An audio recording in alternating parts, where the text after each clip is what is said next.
Welcome back to the Millionaire in the Making podcast. Today, we are going to be watching real estate TikToks and reviewing them, conversing about them. Before we get into that, Justin, do you want to qualify yourself in the real estate scene first? I've been in the real estate game for about 10 years now. I've been a licensed real estate agent. I got my broker's associate license now, probably about going on like 9 years as an agent. 8, 9 years? Damn, shit. It's been a minute then. It's been a minute.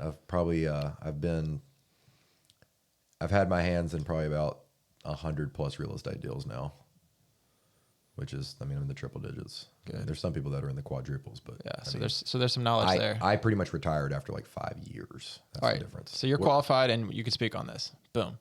Me, I'm just watching as a third party. I'll say what I think. Just a little, I guess validation. I've got over $10 million worth of real estate in my portfolio now at 27 years old. And I've been in the game since I was 18. Boom. There you go. So when you're listening, you're not going to be like, who the hell is this guy? And what does he have to say? Why? My best year, I sold 24 homes and bought 12. And I was just walking around like a zombie. Just overworked. Let's get into that. Let's see if these are zombies or what's going on. Okay. All right.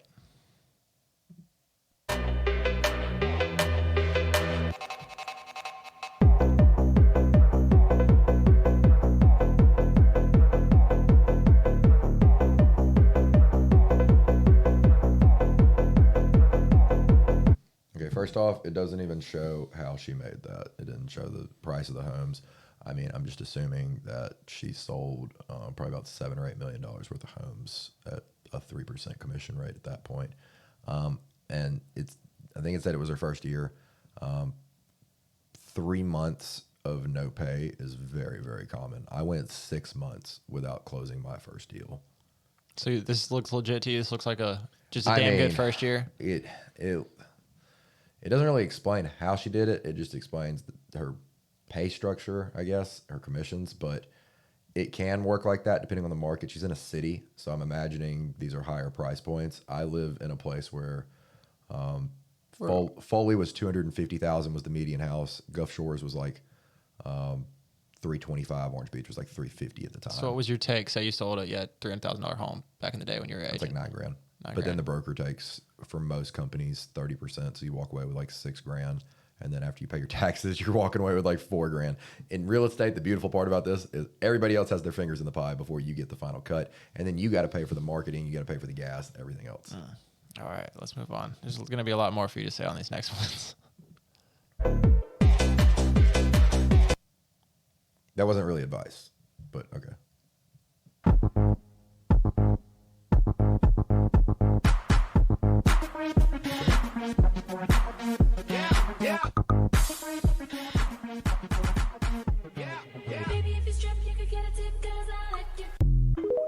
Didn't even really do anything. That seemed legit, though. You woke up early, went to the gym, networked a little bit. So that is the life of a real estate agent. If you want it to be, you literally just do whatever you want, whenever you want. And that is the bad part about being a real estate agent. Is that why you gravitated towards it? Yeah, it just made the most sense for me. I was a high school dropout, college dropout, got my GED, and I needed something that was scalable and I could learn, and something that I could just that didn't have a limit, a high ticket sale. When you're young, you need high ticket sales. Yachts. Real estate. Luxury cars if you can. So it seemed like he just kind of breezed through the day. Let me ask you, as a former real estate agent, or I guess real estate agent still, what did you spend most time doing? Would it be like cold calling or something? What did you spend most time doing? Research and development. And what goes into that? Education. Fun stuff? No. Cold calling was, my first year was pretty much nothing but door knocking and cold calls. Door knocking is outdated. I used to I'd go to Krispy Kreme and buy like 3 dozen donuts, and I would go around the neighborhood that I lived in, and I'd knock on doors and say, hey, I'm having an open house at one of your neighbors, properties, or one of your neighbors' houses. It'll be like Saturday from I'd do like 2 to 5 or something like that. And the trick for the donuts are, the moment they open the door, you get the donuts. You say, hey, can I borrow a minute of your time? I'll give you a free donut. And that basically buys you 3 minutes of their time. Yeah, creative little way to get in. Whenever you first start and you're door knocking and you're nervous, and I was doing this with a full suit in the middle of summertime at a beach town. I was suited up, 18 years old. I'd be dying laughing. The suit wasn't even tailored either. I looked like I just got out of court for the first time. I didn't know what I was doing. And before the donuts, I was just knocking on doors. Somebody would look at me and go, and just close the door. And then I would finally talk to someone and they would be like, no, and then just close the door. So I figured out with the donuts, it would cost me like 99 cents, but I would get 3 minutes of their time to at least have them hear me out. Fair enough. So it would just be like me 3 minutes embarrassing myself. And then I realized cold calls were just so much more efficient. And then I got into triple line dialers where it takes the phone and it multiplies it by 3 so I can call 3 people at one time. And then if one person picks up, I can talk to them. If it goes to one person's voicemail, it leaves an automated voicemail that I recorded. You ever had 3 people pick up at once? Or at least We're 2? getting to that. We're getting to that. And then the third line, if somebody picks up while you're on the phone, it shoots them an automated message. And mine was, hey, I'm glad you picked up, but I just got somebody calling me. Let me call you right back. And it would shoot me a message that they picked up. And then it would call them right back on the next line. Gee, that's a bit much. So yes and no, but I mean, I did it in a way that was super. I got organized quick, and I would have 2 calculators, 2 notepads, and I'd be like, okay, conversation 1, here's how much they want to sell their house for. Conversation number 2, they have a friend or a family that's in the market to buy. I was milking every conversation. I was like, hey, I got an open house coming this Saturday.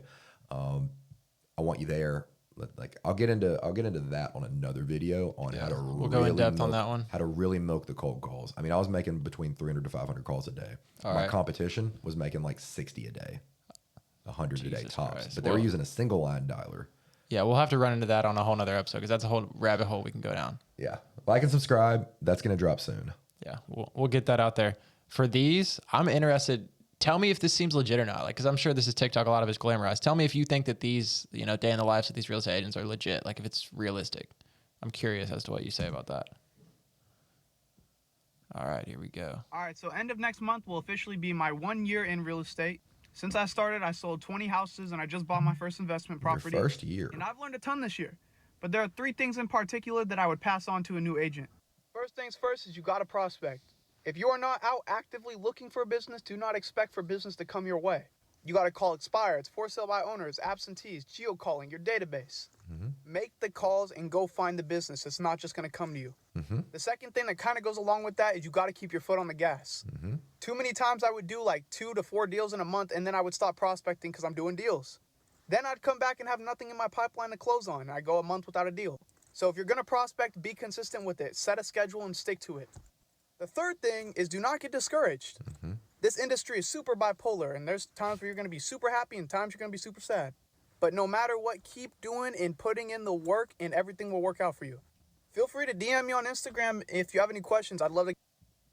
100% agree with everything you said. Now, 20 deals your first year.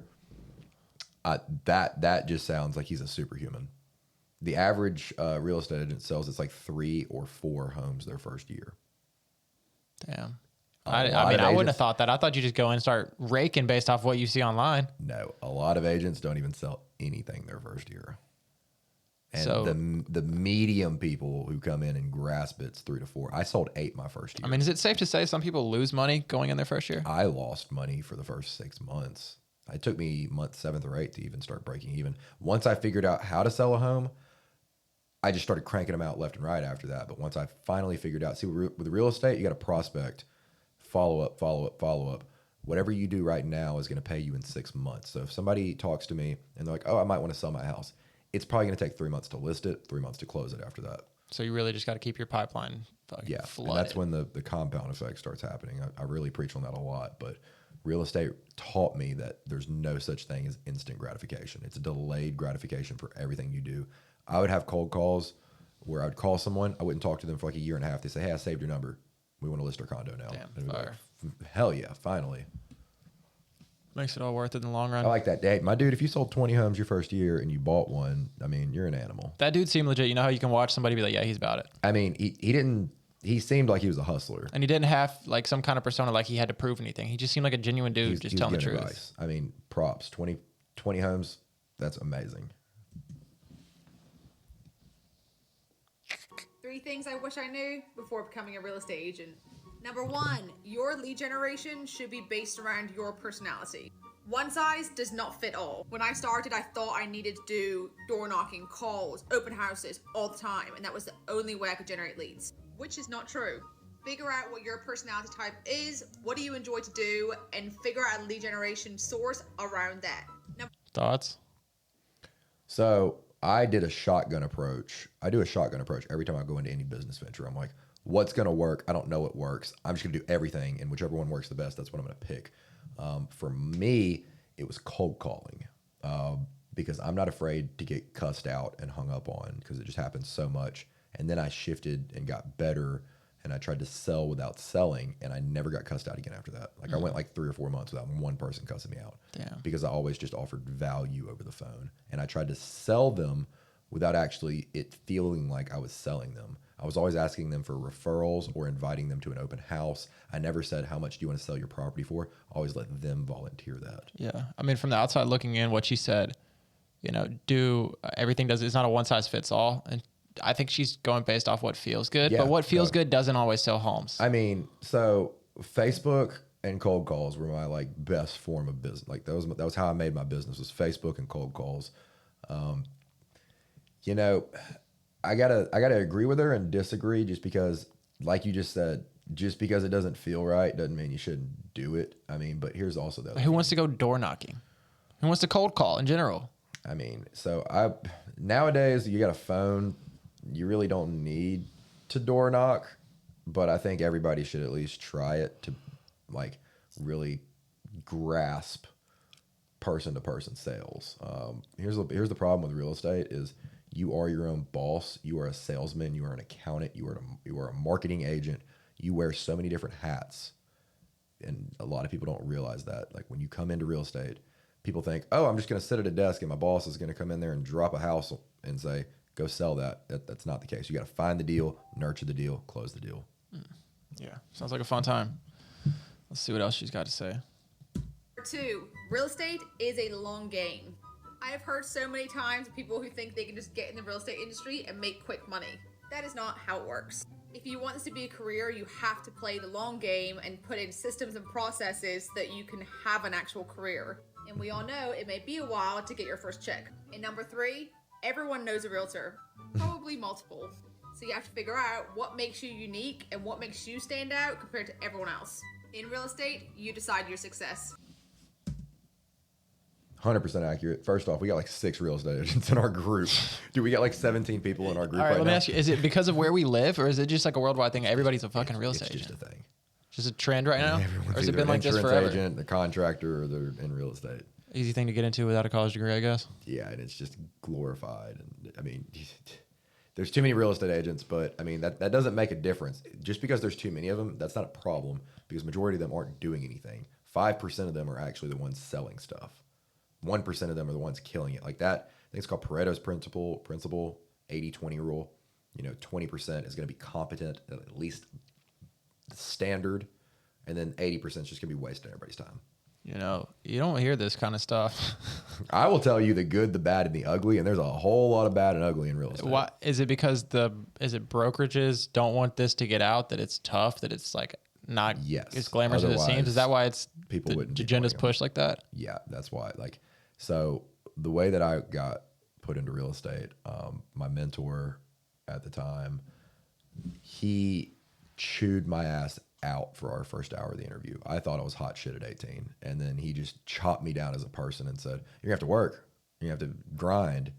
He's like, the lowest guy in my office is making $250,000 a year, who's been with me for like 3 or 4 years plus. And I was just like, I was 18. I was like, people make that much? And he's like, my top guy makes like $500,000 a year. And he's like, I make about $1 million a year in commissions. And I was just like, people make that much in my town? I'm like, that's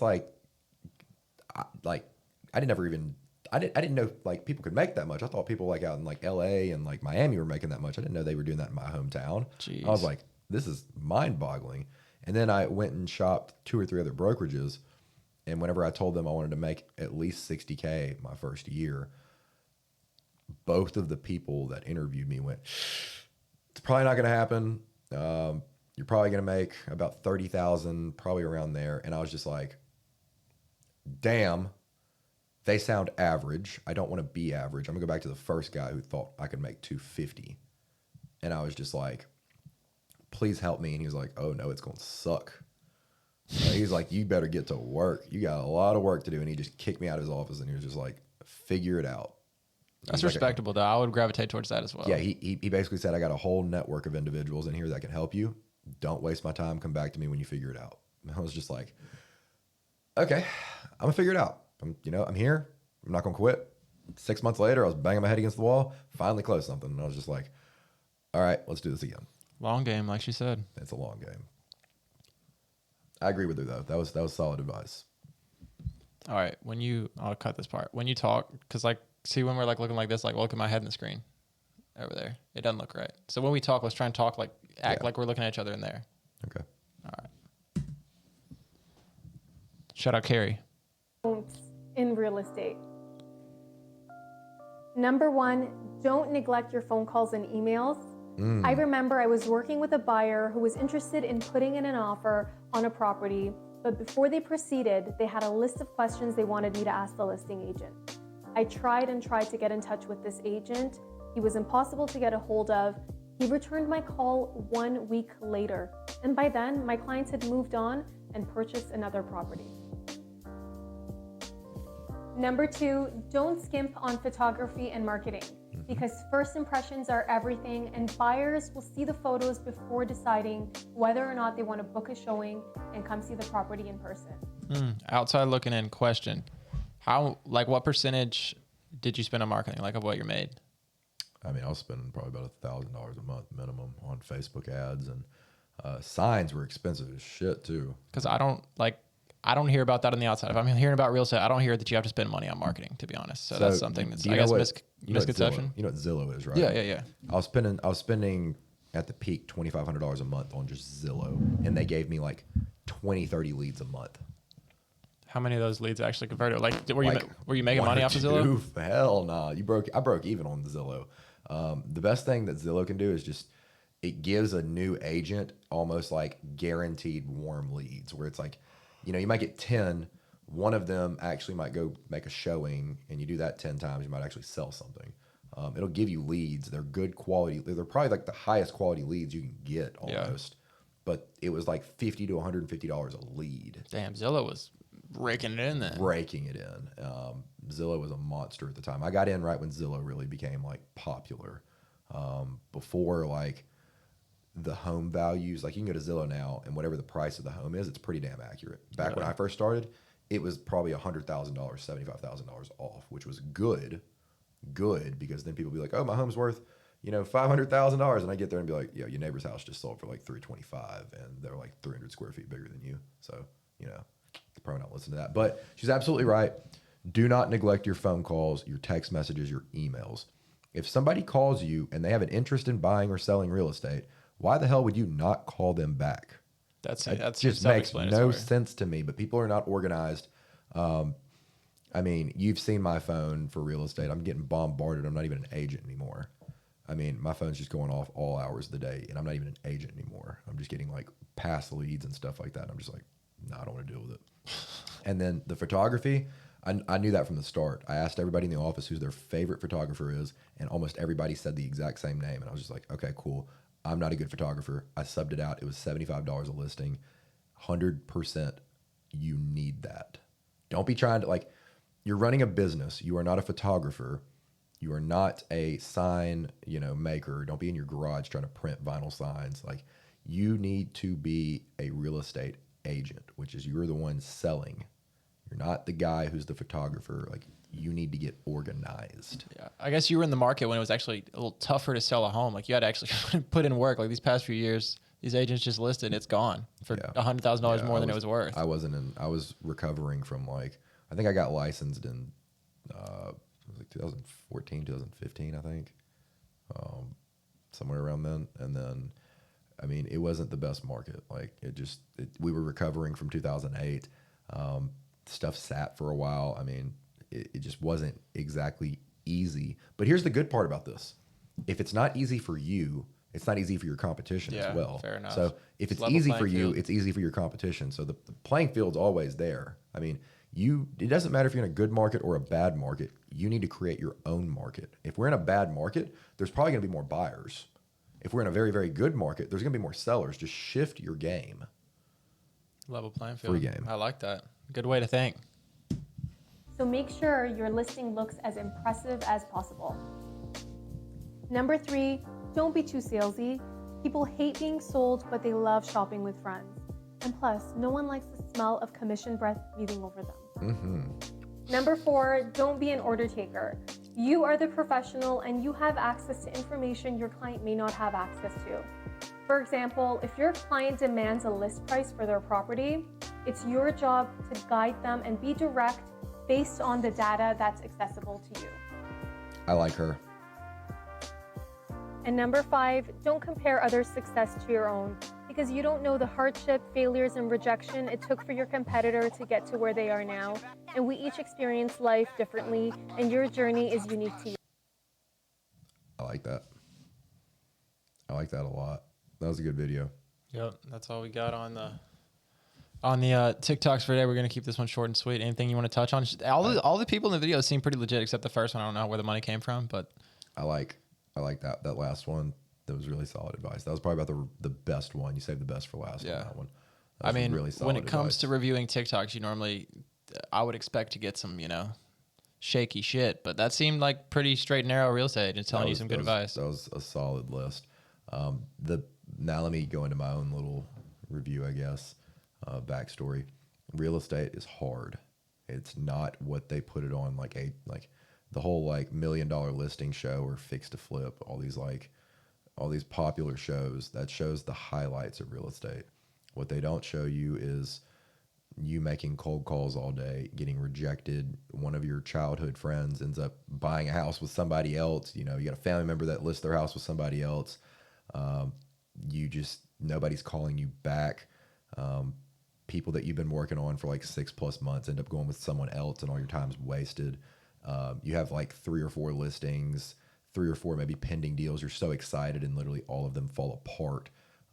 There's been times where I went 3, 4, 5, 6 months without a commission. And I'm just wondering, is this ever really for me?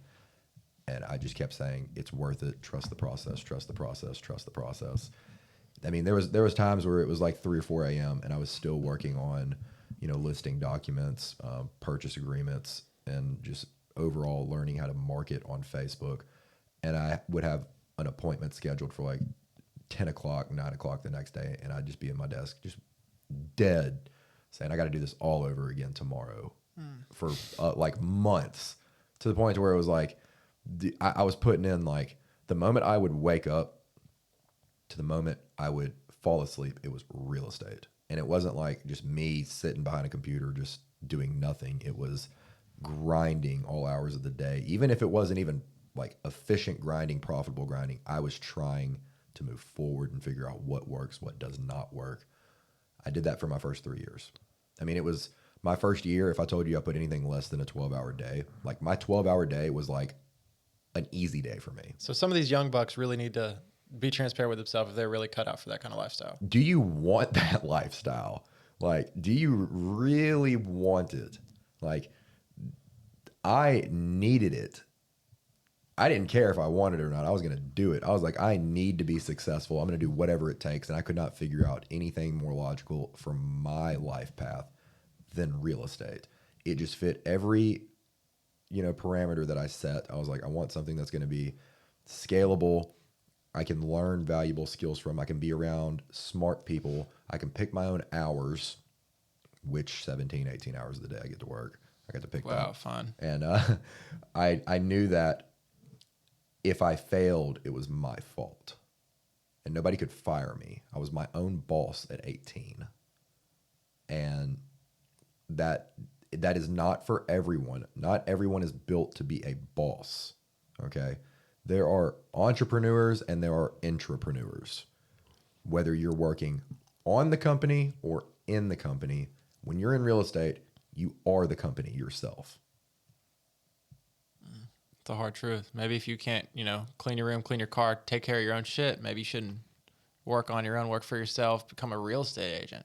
Maybe it's not as easy as it seems on social media. I think the average agent makes it's $30,000 a year.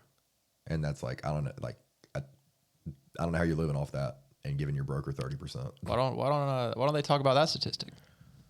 Well, then brokers wouldn't be able to rope people in. They just show what the highest person in the company sells and what they bring in every year. And that's the first thing I did whenever I went into the other people's offices. I was like, show me your top guy, show me your bottom guy's numbers. And then they would say, oh, well, it's not fair. It's not fair. We have people in here who they've been in here. We haven't heard from them. I was just like, My other guy, his bottom guy was like, I think like 60,000 a year. And it was like his first year, 70,000 a year his first year. And I was just like, This is okay. it. Everyone who was with him 3 to 4 plus years was making 250K plus. And he just only surrounded himself with winners. I think that's why I've got such a high standard now, because I learned from a guy who would not surround himself with failures. Like, he was disgusted by failures. So if you were to give some advice to people looking to get into real estate, picking a brokerage is a big deal. Oh, who you pick to mentor you is going to make or break you. 100%. Do not go into real estate blind, because you are just going to waste 1 to 3 years of your life. I had a guy who was #1 real estate agent in the world, 2006 to 2008, out of my hometown. And I got to be not handheld by him. I got to be around him. The best thing he ever did for me was just allowing me to have the opportunity to be in the same building as him, so I could overhear his conversations, how he acted. I just wanted to like hear him talk about deals. A mentor like that is not going to take a lot of time out of his day. And first off, he had 30, 40 other agents he had to worry about. I was only 18. I was the youngest guy he ever hired. And I was just like, I was mad, because I was like, he brought me in here, but he wasn't spending any time with me. I got like maybe 20, 30 minutes a month of actual one-on-one meeting time with him. And I got mad. But then as time went on, I was like, why am I complaining and not grateful for the 20, 30 minutes of a guy worth probably $50+ million at the time? And I was just like, I need to take advantage of the 20, 30 minutes I get. And everything he said, I wrote down on a piece of paper. And I was just like, I had a notebook just full of notes from every real estate agent. Jeez. And free game, take as many real estate agents as you can out for lunch your first couple of months. Buy them lunch. That is the best thing you can do. They will tell you what to do and what not to do. And I just started going through the office saying, hey, I'm new. I don't know what I'm doing.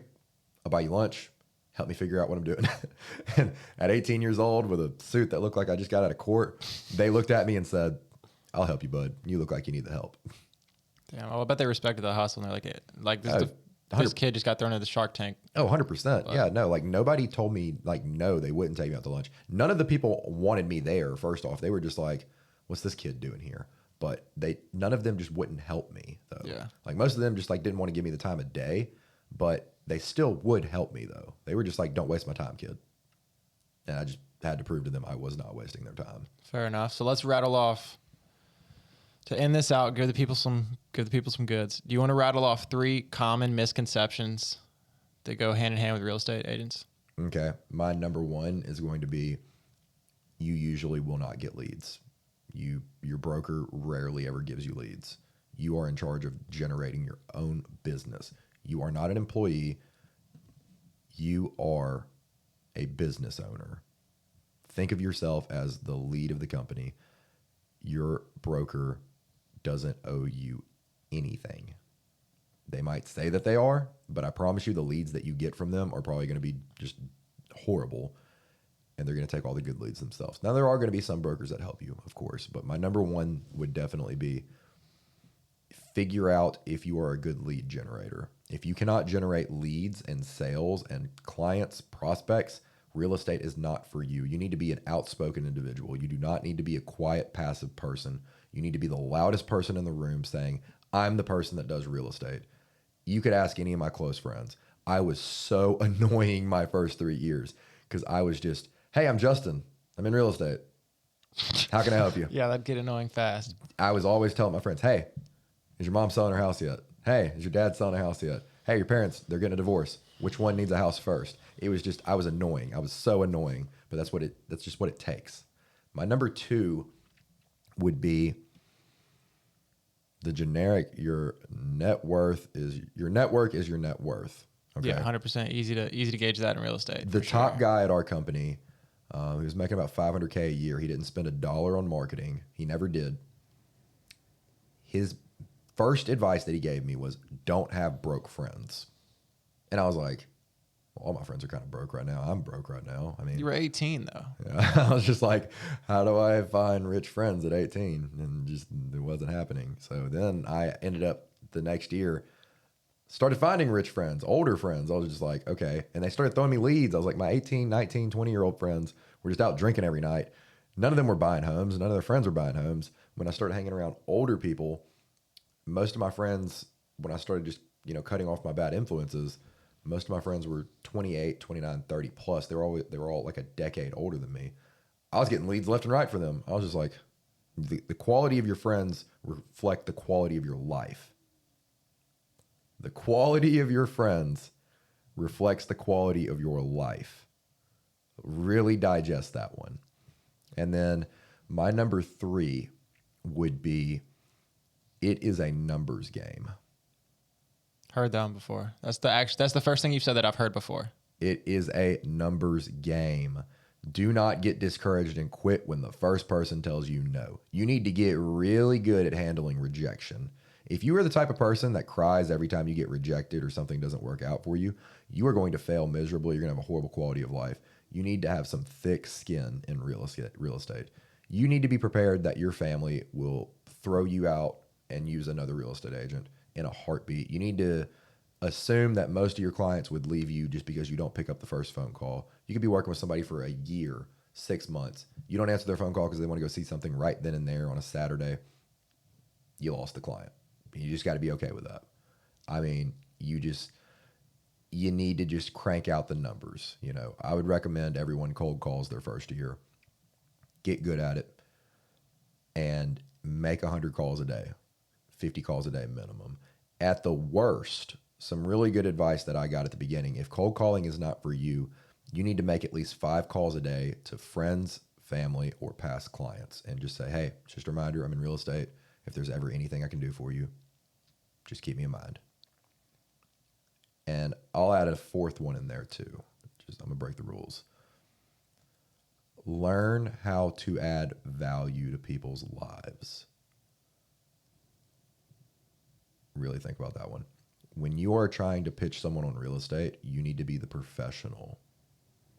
You need to be the guy that they need because you offer so much value that they're going to be lost without you. Offer something that nobody else can or will. At 18, the only thing I could offer was the fact that I would not stop and I would be there for them. I was like, I'm going to work 12 plus hours a day. I am your personal real estate agent. Anytime you call me, I will pick up or I will call you back within like 5 minutes. My phone was glued to my hand. I would always tell people, I might not be the most knowledgeable, the most experienced, but I'm going to be the hardest working agent. Yeah, that's some good stuff. Well, damn. I mean, that's just, third party, not a real estate agent, not interested in being a real estate agent. All of that stuff also applies to life. Yeah. It just seems like being a good person who puts effort into stuff is going to get you far. Dude, in life and in real estate. Just show up. That was something my mentor always told me to. 90% of your competition is just probably not going to show up. So if you show up, you're so much further than the pack. Now you got to fight everybody else in the top 10%, but majority of the people just are not going to show up. Literally just show up and put the work in and have a firm handshake. Don't lie to people. If you don't know the answer to something, don't be afraid to say, I don't know that at this moment. You give me a little bit, I'm going to have the answer for you. I'm going to go do some research. I'll get back to you tomorrow. Do not ever, ever, ever be afraid to say, I do not know that. Don't be the guy that always says that. But if you don't know the answer to something, I've won more deals just by saying, I'm not 100% confident that I can give you the correct answer, so I'm not going to lie to you on accident. Give me until tomorrow and I'll have the right information for you. Because the moment you lie to a client, whether it's on accident or purpose, gone. Transparency. Your reputation's gone. You misquote one person on accident, reputation's burned. Damn. Well, you just dropped a lot of sauce, a lot of knowledge. Hopefully we pick up a couple, young bucks wanting to get into real estate. Stick around, Million in the Making, you'll hear a good bit more. We'll definitely have to deep dive into this in another episode for sure. I mean, I kind of like this idea. I mean, I've got a lot of experience in real estate. I hope I just discourage the people who don't need to be in real estate, and I hope I encourage the people that need to be in real estate. I'm a firm believer, not everybody's built for it. I agree. 100% agree. From everything that you've said, it totally sounds like if you're a person who, believes in yourself and knows you can put in effort, because everything he said just seems like it just boils down to putting in effort. Like, who's going to put in more effort than the person beside you to get the deal? Effort and efficiency. I mean, not everybody's built to be a professional soccer player. Not everybody's built to be a professional fighter. Not everybody's built to be a real estate agent. Not everybody's built to be an insurance agent. Not everybody's built to be a construction worker. Not everybody's built to be a school teacher. It just might not fit.